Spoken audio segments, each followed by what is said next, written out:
In 2024, you said that you were voting for Kamala Harris. Besides just being the alternative to Trump, like what is the positive case for a conservative voting for Kamala? Definitely more traditionally conservative on foreign policy. What? Bro, what are you talking about, man? I got a hard time with you, who I believe that you care about abortion. I believe that you care about the Constitution, that you've defended the First Amendment, and I'm very thankful for that. But Kamala Harris is no friend to the Constitution. She's no friend to unborn babies. It's believed to be the first visit by a sitting U.S. president or vice president to an abortion provider in history. It is only right and fair that people have access to the health care they need. What about the baby? As Christians, we have to figure out how we can embody our beliefs in a pragmatic world where we have to make political decisions. We cannot slap the bumper sticker, "I worship the lamb and not the elephant or the donkey," and neglect the fact that the lamb isn't on the ballot. Which side of the aisle is more conducive to your Christian virtues and values? I think that there is no mystery here, that the right side of the aisle clearly does this better. But that is why it's odd when a guy like David French comes along and speaks to a woman like Allie Beth Stuckey. Both of these people claim to be Christian conservatives, and then they both come away with wildly different interpretations. Welcome to the show. My name is Reed Huberman. Don't forget to like, share, and subscribe. What if you found out that your pastor, the week before he preached a message about being politically neutral, had taken hundreds of thousands of dollars from a left-wing advocacy group? Would you think two things, perhaps? At the very least, that this is a conflict of interest. And then maybe a second, more astute observation, that political centrism actually is in service of the left because it pushes one of the most reliable voter blocs in America for Republicans further away from the right and closer to the left. Now, if you're willing to make that observation, I want to bring to your attention the fact that that actually did happen with three individuals in particular: David French, New York Times columnist, Curtis Chang, and Russell Moore of Christianity Today.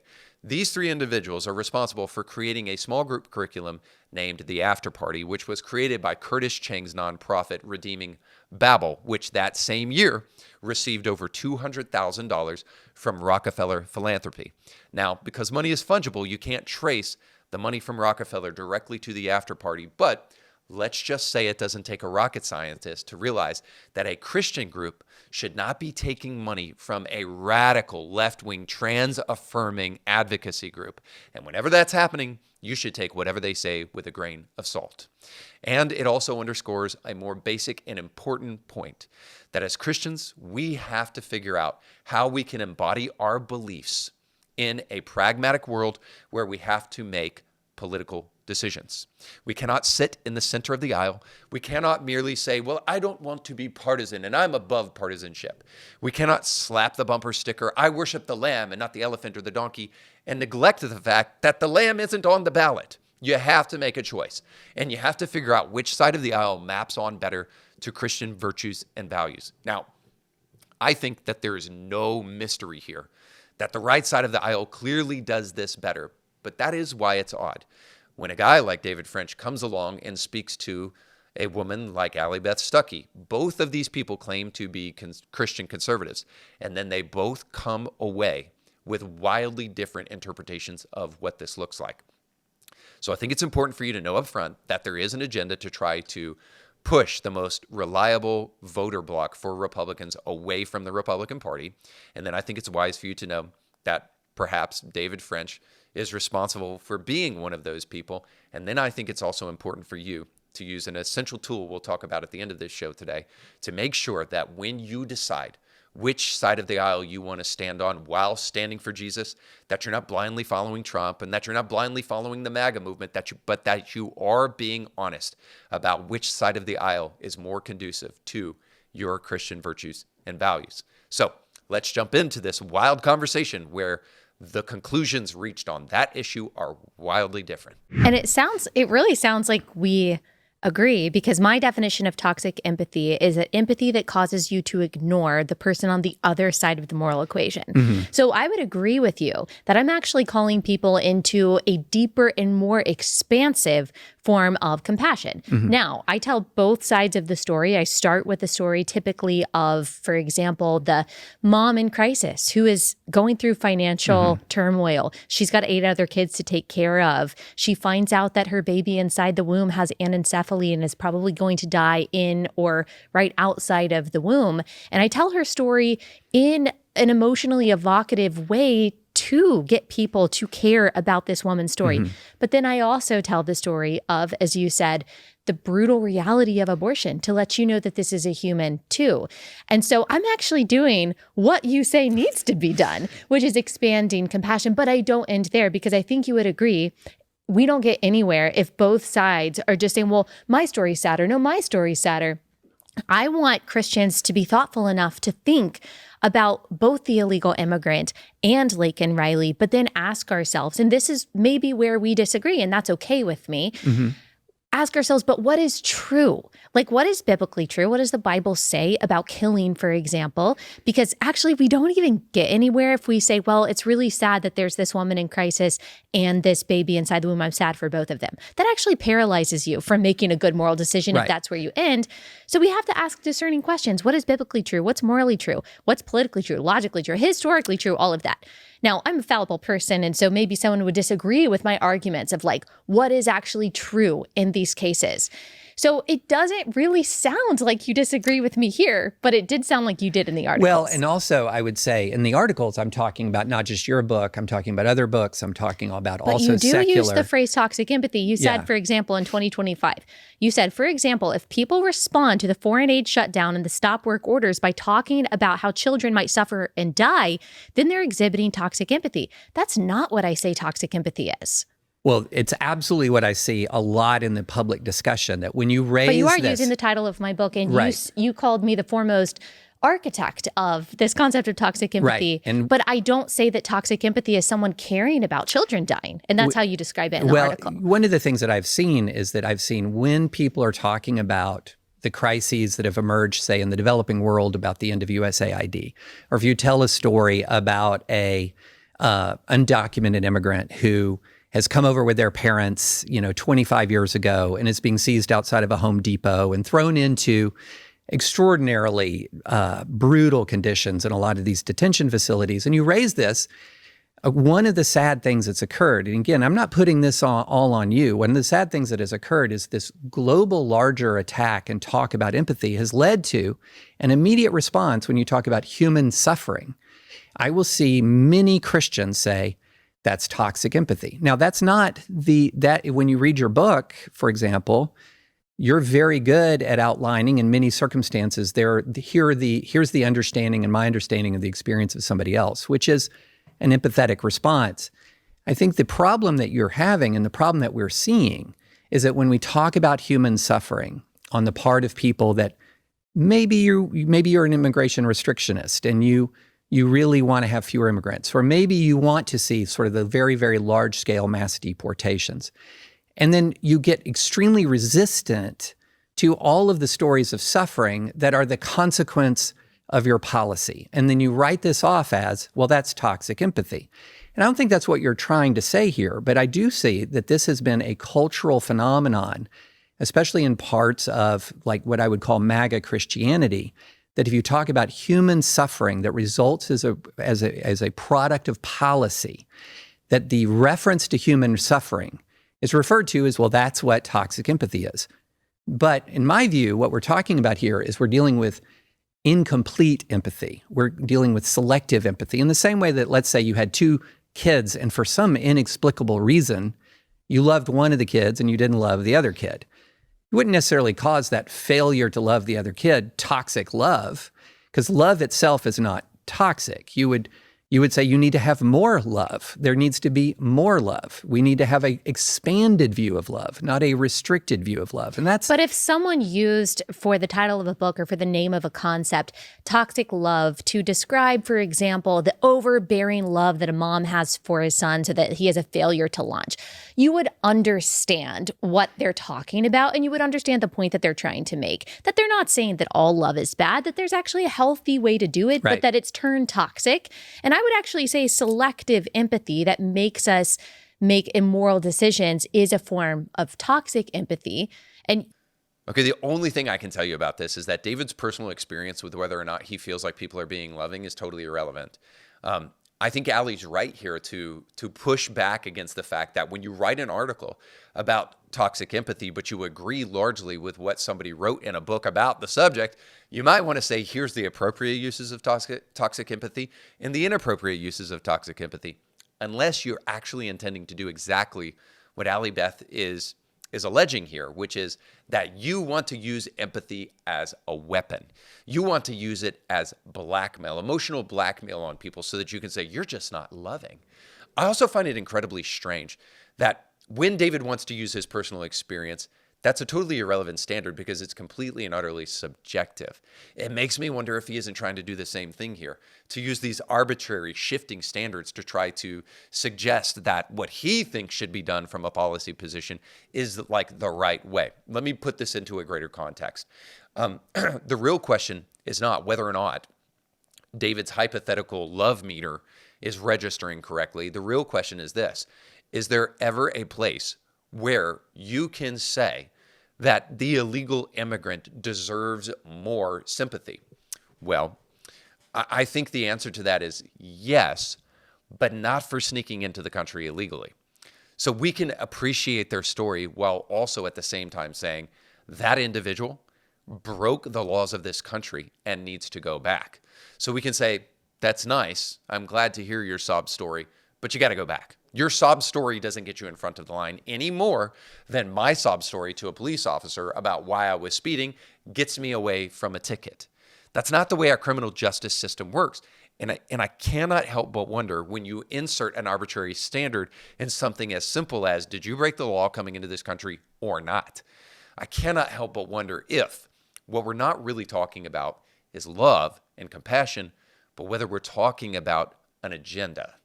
So I think that is a fair question, especially when you hear David French go on and say something like he's about to say. Now, this is a very short clip, but it's something that I think is well worth our time because he'll go on to kind of phrase his worldview and put it into a very succinct package. So let's listen to that.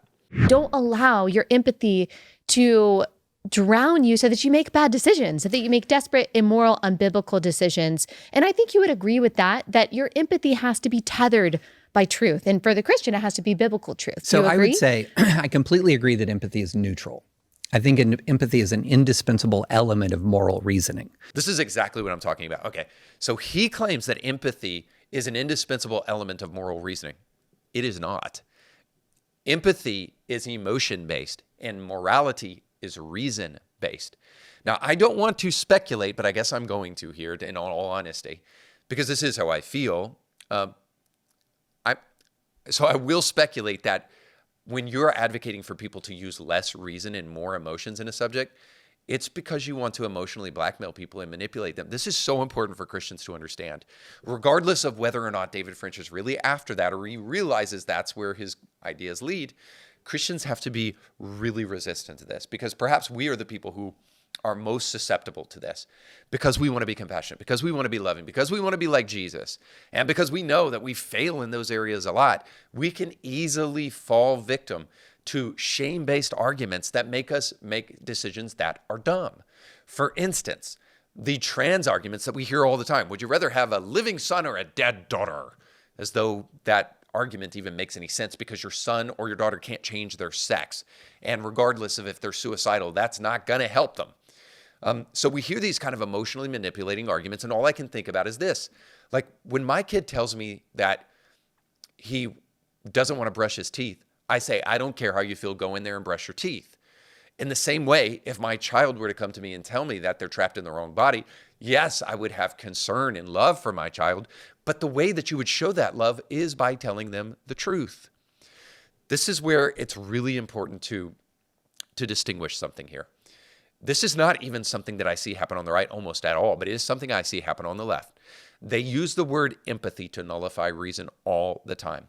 As a pastor, I see it all the time. People say things like this. Well, you can't understand me and the sin that I'm dealing with unless you too have gone through that same struggle. And it's a way to kind of like shut down a conversation rather than to actually really engage in a thoughtful ministry to help people. And the truth is no, I don't have to do drugs to tell you that drugs are bad. It's not judgmental to tell you that. It's actually very, very loving. I mean, I've even had men come to me in counseling sessions and tell me, who, once they've committed adultery on their wife, well, you just don't understand my marriage and you don't understand my wife and how awful she is. And it's like, bro, she may be. I'm not contesting that. I have no idea. All I can tell you is that it doesn't excuse the decision that you made. Because when you get to heaven, you're not going to be able to say, well, God, my wife was really bad. That's why I committed adultery. You are going to stand before God and you will have to give an account for your sin. So the reality is that no matter how many times you try to manipulate people emotionally, it doesn't change the reality. So is it possible for right-wing conservatives to tell you all the horrific stories about immigration and then to leave out the sob stories? Yeah, I guess it is. But there is still one big problem that sticks out through all of this. Illegal immigration is still wrong. And if you aren't advocating for unrestricted, open borders immigration, what are you advocating for? See, all these people want to talk about loving the stranger. Well, our current immigration system loves the stranger. That kind of emotional blackmail almost always seems to disregard the system we have in place and to try to advocate for silently unrestricted open borders immigration, which nobody wants to say because they know that that policy is mentally bankrupt. Yep. So all that to say this, reason-based, rational optimism is what we need in society today and not empathy. All right, so let's go to one other thing. And I think this is the most fascinating, the most telling of all, where David French gives us his case for why Kamala Harris was a better choice than Donald Trump for the Christian. In 2024, you said that you were voting for Kamala Harris. Besides just being the alternative to Trump, like what is the positive case for a conservative voting for Kamala? Oh, yeah. So number one, definitely more traditionally conservative on foreign policy, for example, which is very, very, very important to me. If you go back and you look at 100 years from now, what are historians going to be looking at this point in life? And 100 years from now, one thing that we know they're going to be talking about is the Ukraine war. 100 years from now, if the NATO alliance breaks up, we know they would be talking about the breakup of the NATO alliance. This would be the loss of the Ukraine war, the breakup of the NATO alliance. We're talking a massive world historic, in my view, catastrophe. And so when I was looking at these two candidates, especially in the world of foreign policy, I absolutely saw more of what you would recognize as traditional conservatism in the Kamala Harris foreign policy, which was supporting Ukraine, continuing to provide aid to Ukraine, continuing to support NATO. This was one of the single most important issues for me. Now, number two, I thought it was incredibly important to hold Donald Trump accountable for January 6th. I think that it was a pivotal moment in American history that we had a president who engineered an attempt to overturn an American election.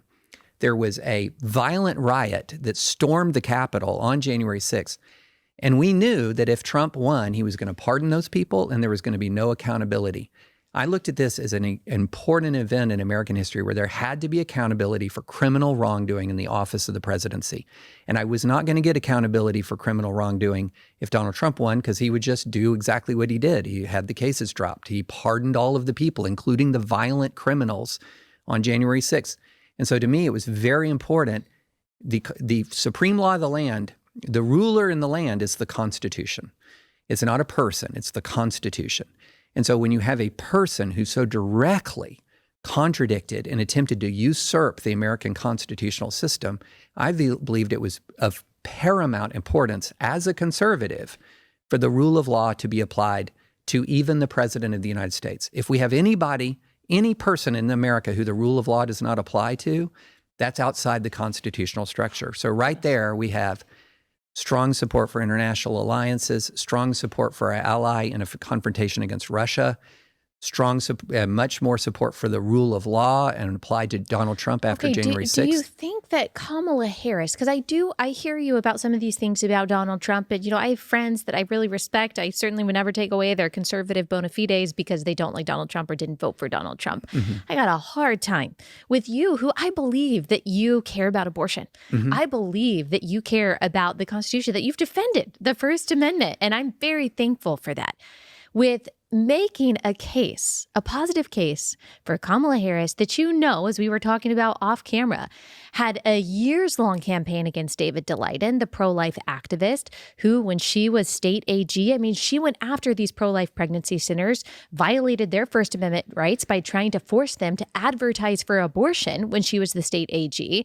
She has partnered with Planned Parenthood under the Biden administration with the DOJ to go after pro-life activists and track their movements and track their travel. That's the new report by the DOJ. I'm like, I don't know if it was me. It was probably Lila Rose, probably a lot of other people. That was before the Biden-Harris DOJ arrested, charged, sentenced these pro-lifers, grandfathers, grandmothers, to double the time on average that they sentenced the pro-abortion terrorist Jane's Revenge. And so it's hard for me to square that. I hear what you're saying about Donald Trump, and I don't know that I completely disagree with you. But Kamala Harris is no friend to the Constitution. She's no friend to unborn babies. She's no friend to gender-deceived kids.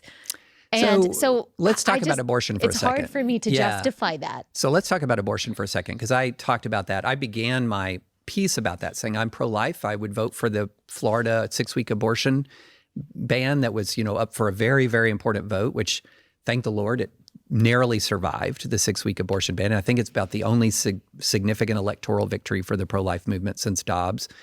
And I'm furious at the Republican Party, and I definitely wanted to punish them. And I'm furious at the Republican Party because what it did in service of Donald Trump was it took out the pro-life plank in the Republican Party platform. There's no more call for the Human Life Amendment.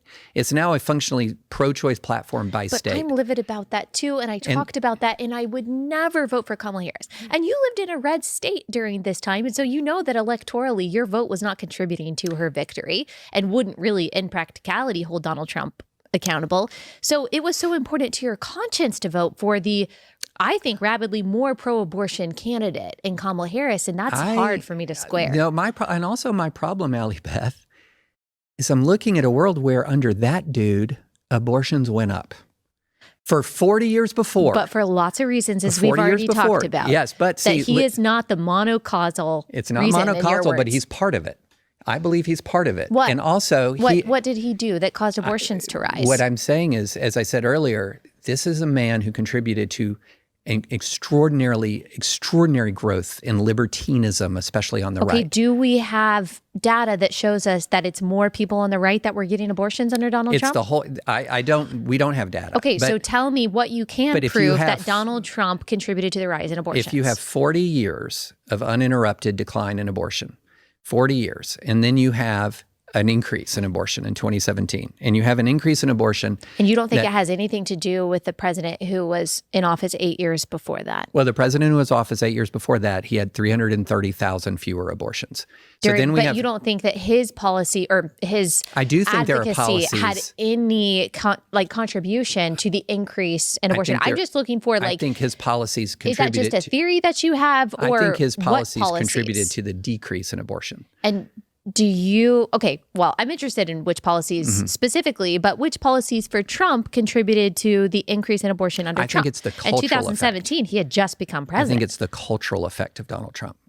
So you think the cultural effect of Donald Trump made MAGA more libertine, which I wouldn't necessarily disagree on that. For me, I see it more in the endorsement of gay marriage and all of that kind of stuff, which I'm adamantly against. Do you have any data that shows that it's MAGA that was getting more abortions? Because that's the only way your argument makes sense to me. No. I think that what you're talking about is Donald Trump is reflecting because it's not just evangelicals, obviously, who voted for Donald Trump. A lot of what Donald Trump did was bring in a new coalition. You're familiar with this term, barstool conservatives, for example. Yeah. Okay, there's a lot to unpack there, but the most audacious claim in all of this is that sexual libertinism has increased under Trump because I guess he said grab him by the P word, and then all of a sudden that just opened Pandora's box, and now there's just been craziness everywhere. Has David French heard of Portland? Seattle, San Francisco, especially during Pride Month, the people that are walking butt naked down the street in front of children, that isn't barstool conservatives. Now, they may have reprehensible values, whatever these barstool conservatives are. I'm the prude of the prudes. I don't even know how to say that. Anyway, I'm the prudiest prude. I don't even drink alcohol.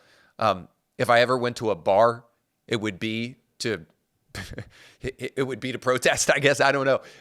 I guess I'm joking, of course, but you get the point. The idea that barstool conservatives may have bad values may be true. I don't even know who these people are, but I can guarantee you something. Even though I don't know who they are, I'd be willing to bet $1 million that I don't have, that the values of those barstool conservatives are light years better than any progressive on the planet. Excuse me, it's ma'am. It is ma'am. The reason David French is even making this argument in the first place is because he wants to argue that sexual libertinism has increased under Trump, and that's why abortions have increased under Trump. But I want to just tell you beyond a shadow of a doubt, that is propaganda. That is not the truth. And David French is smart enough to know it, which leaves us with only one other option. And I think in the spirit of being fair and being honest here today, the only other option is that David French is lying. The reason that abortions increased under Donald Trump is because of something called the abortion pill. And every single person who knows anything about this subject understands this. About 60% of all abortions now are being done by those who take abortion pills. And you know who's really responsible for this rise? Well, it wasn't Donald Trump. It was Joe Biden. Because during Joe Biden's administration, he introduced a revision of FDA law, which made it possible for people to get the abortion pill via telehealth. So prior to Joe Biden's order, 5% of all abortions were happening via telehealth. And then after Joe Biden's order, almost immediately, 25% of all abortions now taking place via telehealth. I could even show you a Guttmacher Institute study that doesn't essentially argue that Joe Biden is responsible, but will tell you this, that after the Roe decision, when it was overturned in the Dobbs case, that abortions would have fallen if it wasn't for the advent and the increased use of the abortion pill. So in other words, Donald Trump and what he did with the Supreme Court would have single-handedly been something that decreased abortions overall in the United States if it weren't for the abortion pill. Now, what group loves the abortion pill? What group was handing out abortion pills at their Democratic National Convention? If you thought that was the Democrats, then you would be correct. So there is no way to twist and contort the data here. The only reason abortions are increasing even after the Dobbs decision is because more people are aborting their babies via the pill that Democrats advocate for the most. Now, do I wish Donald Trump would do more on this issue? Any day of the week, 100% yes. But he has been better on this issue than almost any president, and he 100% is better than Joe Biden and Kamala Harris, who made sure to campaign for her presidency at Planned Parenthood. Now, it doesn't take a rocket scientist to realize the audacity of David French to go on Allie Beth's show and say that because he's pro-life, he wanted to vote for Kamala Harris is so befuddling and asinine. Imagine saying that on the heels of the Daily Wire exposing the Biden administration for actively targeting pro-lifers and making sure that they served 3 times more than pro-choicers when they had broken the law. Now, the audacity is galling to me in such a way that I can only remind you of something very, very simple here. That if we're ever going to sort through this, if we're ever going to be able to speak beyond the incredulity of speaking to people like David French and wondering, how did you come up with this at all?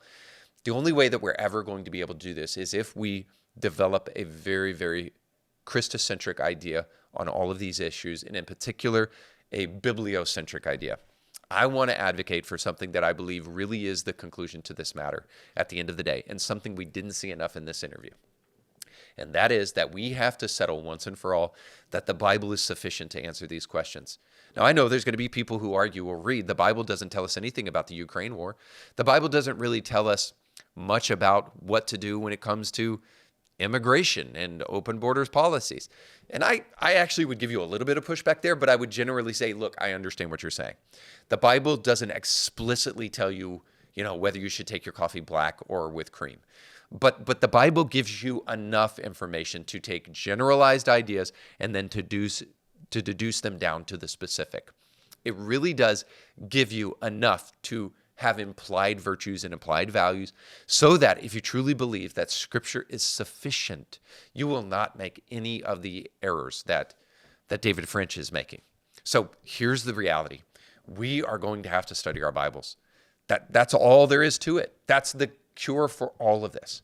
We are going to have to become biblically minded. And if nothing else, even if you don't know Scripture well, you are just going to have to say, what does the Bible say about this issue? And then not develop a conclusion until you fully dig into the Word of God.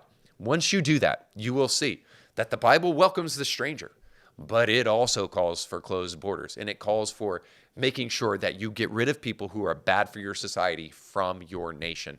See, the Bible does all that and much more. If all you want to do is invoke emotional arguments, but forget the sufficiency of Scripture that also calls us to take care of and defend justice and truth, then I don't think that you're really interested in engaging this from a Christian perspective. Only the sufficiency of Scripture will do when it comes to these issues. All right, thanks for watching. Don't forget to like, share, and subscribe. And if this show has been beneficial to you, you'll love becoming a member over at indiethinker.org/support, where you can gain access to ebooks, audiobooks, movies, documentaries, and so much more. So go to indiethinker.org/support to sign up today. Don't forget to check out the sponsors down below in the description of this podcast. And most importantly, go with God.